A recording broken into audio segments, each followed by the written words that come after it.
The entire Islamic State issue has put a very awkward knife in the heart of Middle Eastern diplomacy.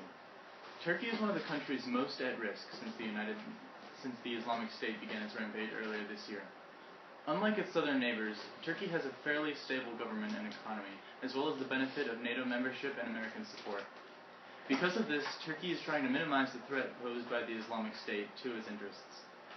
For its leaders, this is a matter of the enemy of my enemy is my friend. Turkey has struggled with the stubborn Kurdish independence movement along its southern border for many years, and it fears that if it supports the coalition against the Islamic State, the Kurds would be emboldened and renew their resistance against Turkey. The Islamic State is also fighting another Turkish rival, the government of Bashir al-Assad in Syria. So in a way, the Islamists are serving Turkey's interests by fighting against the Kurds and the Syrian regime. While Turkey may not explicitly be supporting the Islamic State, it doesn't seem to be throwing its full effort against it either.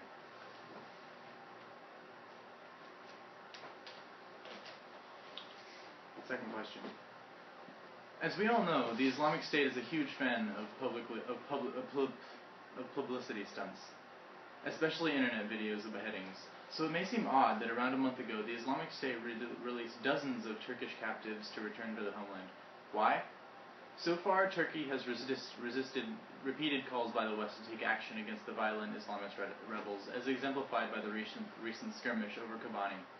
It seems that Turkey believes that by staying out of the fight, it preserves both its territorial integrity and Turkish lives.